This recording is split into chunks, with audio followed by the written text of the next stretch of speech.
రాదులుగా స్తోత్రం నిరపరాధులుగా దేవుని దృష్టికి యథార్థవంతులుగా ఉన్నారు. వాళ్ళు దేవుని యందు భయము భక్తులు కలిగి ఉన్నారు.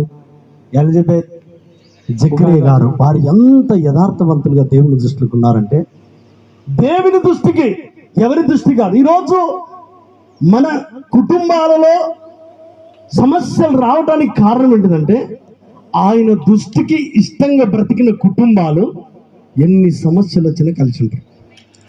నీ దృష్టికి నీ ఇష్టానుసారంగా చూస్తావు చూడు, ఏది పక్కింటికి పుట్టింటికి చూస్తారు చూసావు, ఎప్పుడైతే అప్పుడు చూస్తారో ఆ కుటుంబం నేరుగా వెళ్ళిపోవటం ఖాయమవుతుంది.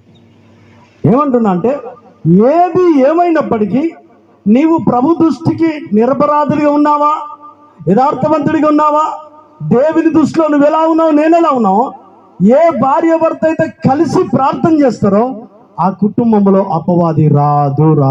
చెప్తాడు హాస్పిటల్ డాక్టరే ఎల్లెళ్ళకి నట్టేమన్నారు, 15 రోజులే బంటాడు, 3 రోజులు ఉపవాస ప్రార్థనలు ఉంటుంట. ఇది ఎక్కువైతే నన్నే చెప్పింది ఎందుకురా బాబు అని అంటారు. అయితే వెంటనే వైరు మార్చిండు. నేను అంటున్నాను, దేవుడు ఏం మార్చుకోదు, బతుకును మార్చుకోమంటున్నాడు. దేవుడికి స్తోత్రం, హల్లెలూయా. ఆయన దృష్టికి నీతిమంతులుగాను యథార్థవంతులుగా ఉంటే నీ కుటుంబం మీద ఎలాంటి మృగాలు, ఎలాంటి అపవాది ఎంతమంది వచ్చినప్పటికీ అవి చెల్లజెదరైపోతాయి. దేవునికి స్తోత్రం, హల్లెలూయా. బలవంతులుగా ఉంటాం. అయితే మనం ఎవరితో ఉండాలి? ఇందాక వాళ్ళు పాట పాడిన పాట పాడినారు, అది మీరు పాడిన పాట నాకు దృష్టిలో ఉంది. అంత మీరు ఏదో పాడారు మీ ఫ్యామిలీ వాళ్ళు. నా ఆధారం ఈ రోజుల, నా ఆధారం నల్లదారమే అంటున్నారు కొంతమంది. మీరు పాడుతున్నా కాదు కొంచెం, నా ఆధారం నల్లదారమే, కుడి కాలుకో ఎడమ కాలుకో నీకు పుట్ట. స్తోత్రం, హల్లెలూయా, హల్లెలూయా. నేను అంటున్నా ప్రతి ఒక్కరు గమనించాలి. గుమ్మడికాయ, నిమ్మకాయ, కొబ్బరికాయ, ఏ కాయ పని చేయదు. ఏ గుమ్మానికి గుమ్మడికాయ కట్టినా, ఏ బండికి నిమ్మకాయ కట్టినా, గుమ్మడికాయ కొబ్బరికాయ ఆ తర్వాత ఇంకే ఆ కాయ ఈ కాయ ఏ పని చేయదు.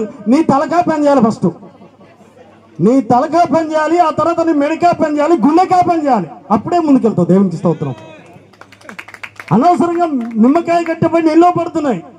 కారణం ఏంటంటే వీడి గుండెకాయ పని చేయాలి, అప్పుడు వీడి మెడకాయ పని చేయాలి, పక్కకు చూశాడు, ఆ తర్వాత తలకాయ పని చేయాలి.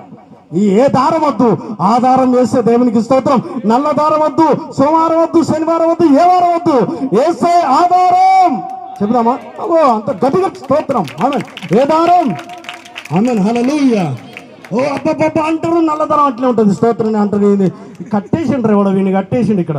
అబ్బబ్బా అంటారు, నల్లదారం తెల్లదారం. ఏ దారం వద్దు, ఏసే ఆధారం. అందరికీ తోడుగుండి ఎలిజబెత్ జకరియా కుటుంబం వలె మన కుటుంబం వర్ధిల్లుగాక. అలాగే నా కుటుంబం ఎలాగైతే కట్టబడిందో అలాగే కట్టబడాలి.